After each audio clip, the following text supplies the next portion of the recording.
EAA Chapter 166 in Hartford, Connecticut. It's the home of the Vans RV-12 build. It's another build update here for the RV-12 project. And I'll tell you that this update is sort of bittersweet because it marks the last of the major milestones in the assembly process. We're talking about the canopy fairing. And while the canopy fairing isn't exactly a major piece of structure to the airframe, it is a major piece that takes a lot of work to put together. It's all about the fiberglass, and to tell us how it's done, let's go to Rick Montero. Okay, so Larry, I'm going to give you a quick update on where we are with our canopy fairing fabrication. So as you can see, we've actually laid we've created the fairing, and it's in a rough state right now. So we've done all the fiberglass layup work to create the sides and the spanner that goes across from one side to the other. And what you're seeing on top is some fill. So it's I think it's a micro balloon epoxy mixture to sort of fill in some areas that were low spots.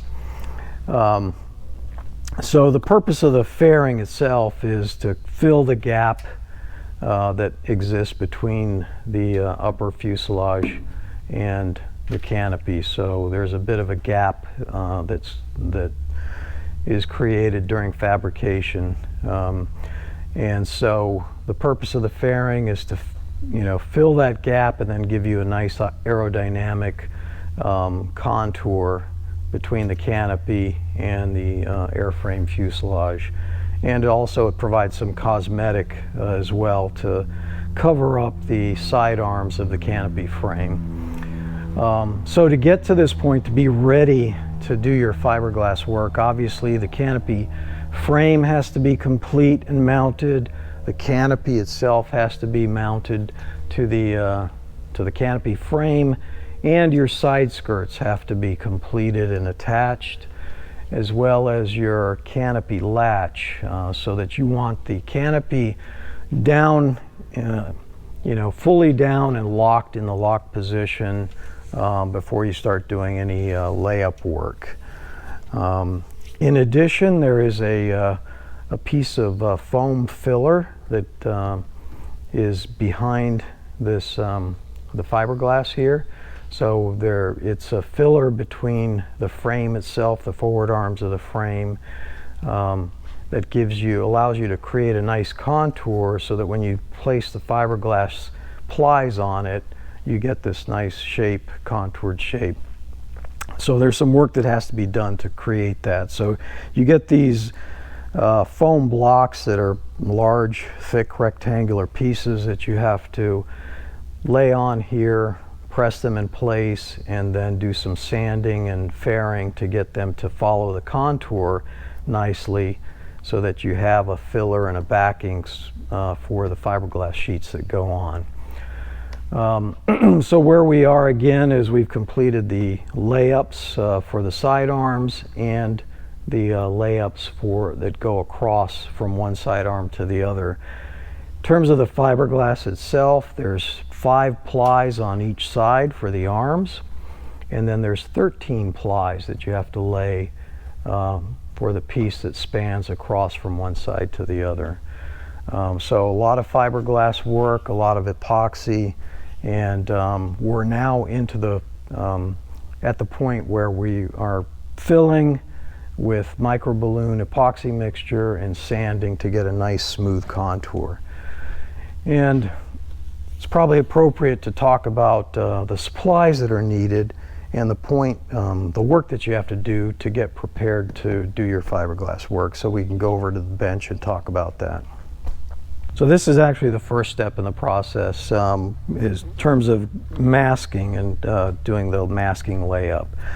So within the kit instructions, you get a masking guide and a fabric ply template cutting sequence. So essentially what you do is you cut this out of that large sheet that you get. You have some points on here, they indicate where rivets and screws are, and you basically put this onto the airframe, matching up these rivet points on there so that you know the correct position. And here they talk about aligning this point with the bottom of the canopy skirt, so you know it's, exact orientation on the side of the airframe. You tape that into place, and then you essentially just outline this template with tape. And they suggest using electrical tape. So we have that. We used 3 different colors of tape. You start off with the bottom tape being red, and that's kind of a stoplight. So you're also, after you've done all the fiberglass work, you're sanding and fairing. So and there's a possibility you could sand through these various tapes, and you want to know that once you've hit the red color, you don't want to sand any further. So you first apply a layer of red tape, then you apply a layer of yellow tape on top of that. And we actually went to 3 layers, and we had a blue layer on top of the yellow. And so that once everything was done and we started sanding, we knew we could sand through the blue and then even get in a little bit into the yellow, but definitely had to stop before we got through the red. And other things you have to do other masking around this template.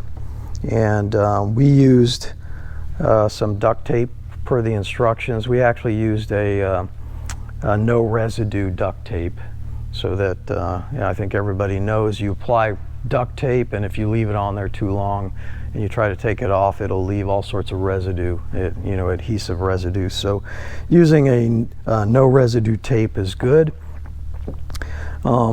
Outside of the pattern that you create with the electrical tape, you obviously want to use some good masking tape, along with some paper to mask the rest of the areas. And I got a good tip from Mike Dooley at EAA. He suggested also using this electrical bundling tape, and it works very well for it's a 2-inch width, and if you need to cut radii, as you're going around turns, you can use this stuff for that purpose, and use some sort of template to help you cut a radius and then lay that into place. So this works very well. And then on top of all of the duct tape that you put down, and even on top of this bundling tape, you need to put some Mylar tape, and a good packaging tape like this will work. And then on top of all of that, then you apply a layer of wax. So this creates a layer that the epoxy will not bond to, so that later on, when you're opening the canopy and trying to separate the fiberglass from the airframe, it comes off easily. So these are the supplies that we used for doing the masking, and obviously using the template itself. So next I'll get into the fiberglass and the template that we use for creating all of our plies that we have to cut. Okay, so to do the fiberglass work and create your fairing, you're obviously following the kit instructions that you get from Vans, and they give you all the information related to the type of fiberglass ply that you need, fiberglass cloth, and then they give you directions on the basically the schedule that you have to cut the fiberglass cloth to specific shapes and dimensions for the layup that you're going to do. They also give you a full-scale drawing for templates that you have to cut out, which is this is one of them here. So it gives you the right side, the left side, and then the trim template, and then you simply just cut those out and you use them for trimming your fiberglass. So in terms of the fiberglass itself, we're using fiberglass. It's a bidirectional fiberglass cloth. I think it's about 9 ounces per square yard in terms of its density. It's like I said, bidirectional, so that means it's a plane This happens to be a plain weave. So you have your fiberglass that you start with, and then your templates, and then you just essentially start cutting them to the templates. And to cut, what you do is you lay the fiberglass out onto the table, your work table. You use various cutters. So we happen to find that a roller cutter like this is very effective for cutting the fiberglass. So basically lay the fiberglass out under your template, and then you just, using a straight edge, cut your fiberglass to the shape that you need using these templates. And you'll see on this one, this happens to be the left side canopy masking guide, and it actually has all 5 plies in this one template. So you'll see that it's got ply 1 identified as the outer shape, and then you go to ply 2 and you're cutting it a little bit smaller, and then you work your way to ply 5, which is essentially the smallest of the plies that you have to cut. And then when you're laying them on the aircraft, you start off by, the best way to work is doing a wet layup type technique, where you take the cloth, cut to the shape. This is just a scrap piece.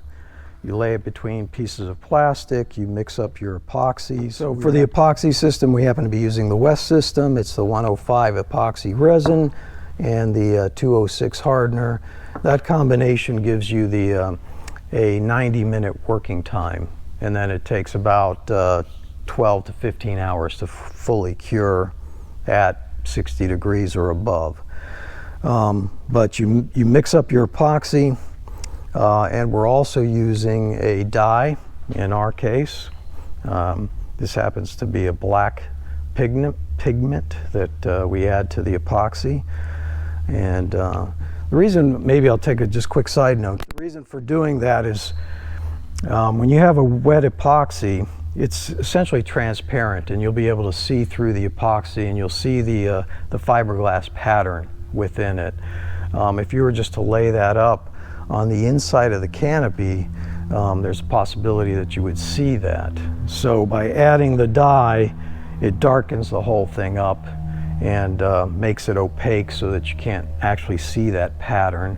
And I think all of us are used to having that black border on our windshields on our cars, so it gives it a nice look. But anyway, we're using the black pigment within the epoxy itself.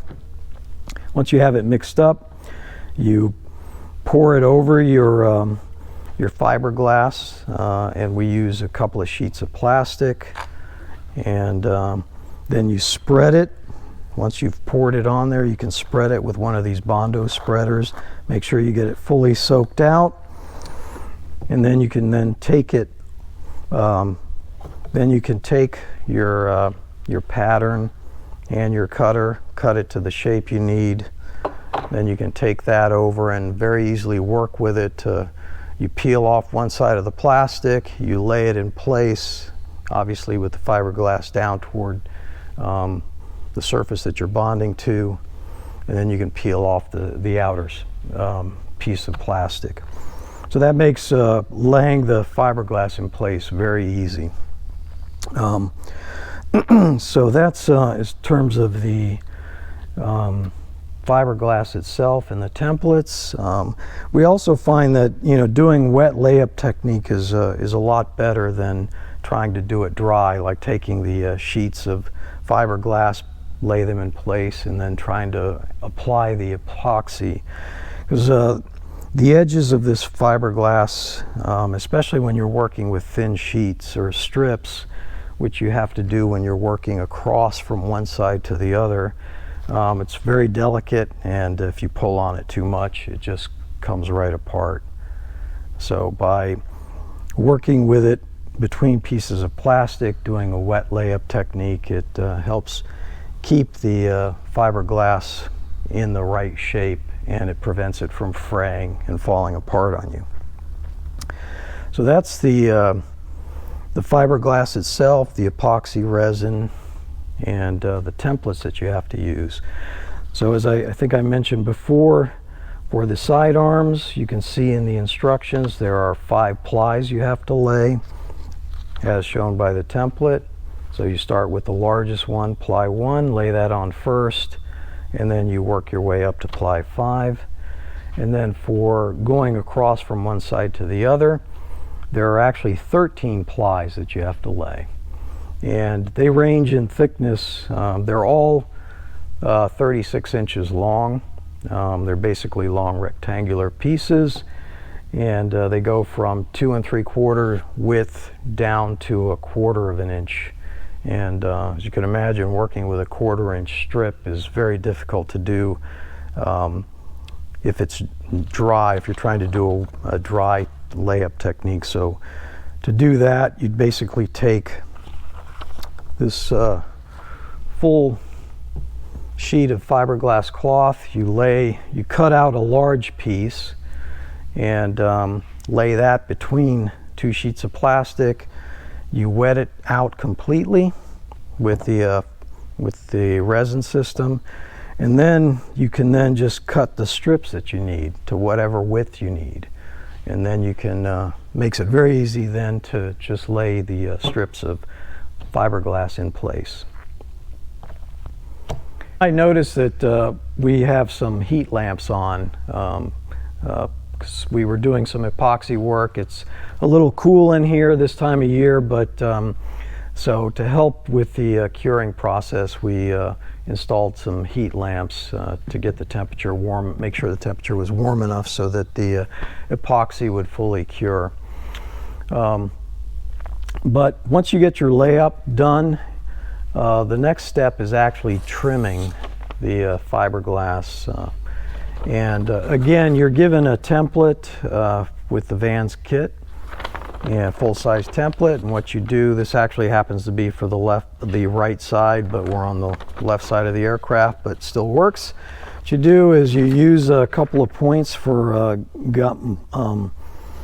to position the template in the right place. So there's a couple of holes that are in the template that align with some rivets, and then also the bottom line of this template aligns with the skirt that's here. All right, so after you've done rough cutting using the template, you can lay the template back in position to help identify where the pivot bolt is, because you'll have to drill that out. Obviously, once you've done the layup work, it's all covered and everything is hidden.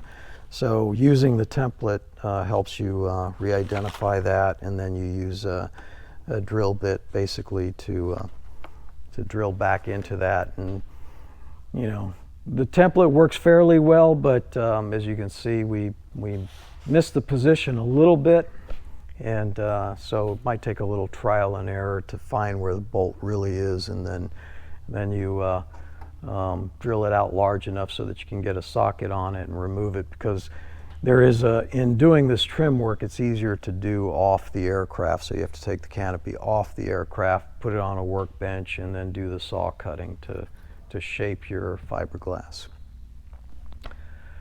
So I think next we'll talk about the fill and fair using epoxy and microballoon, and I think Mark is going to talk about that. So as Rick mentioned, I'll talk a little bit about the infill. Once we finished with the initial layup of the layers, in our particular case, we found that the windscreen itself, it was a little lower on its point. It didn't intersect with the top of the cowling directly the way they had envisioned it in the plans in our particular case. So we still followed the directions for layering, but in the end we ended up with kind of a bit of a valley, if you will, on both sides here. And we also noticed in the area where we're covering over the hydraulic piston and stuff like that, we had an area that was a bit depressed where there was a little bit of a jump jump from the foam that we had put in here as a backer to this. So basically, after we did that initial cutout for the fairing itself, we put it back on, and we just put in some. This is basically flocks, which is it's a structural component that you can add, fibers that you can add to the epoxy mix to create a tougher layer. We did this as an initial one just to get the rough final shape for the area as best we could. We'll sand this, and then we'll probably transition to a fairing filler, which is, it's not a structural fill, but it's a little bit easier to sand. It's still an epoxy mixture that we'll use to do the final fairing and final sanding of all this area. So some of those components. Oh, also, as Rick had mentioned, that we had a number of different things that we used for sanding. There was a recommendation to use a pool noodle to get a curved surface. That can be helpful, and especially when you have some of these rounded areas. Also, this one-sided, this 80 grit sanding tape that works really well. You're able to just make your sanding blocks and stuff and height up. And for bigger areas, you have some of these things for some of these sanding blocks to work with. But you probably noticed a different color. We did not put the pigment in that because that's all going to get sanded down, and we're probably going to lay an additional layer of fiberglass to cover over that whole end piece, and then do a final sanding and filling. But basically, he's probably talked about the epoxy system, but there's different fillers here. This is the flocks that we use, which has the fibers in it, and then this is a fairing filler, which is a smaller, like micro balloons they call it, and so forth, that you use for those things.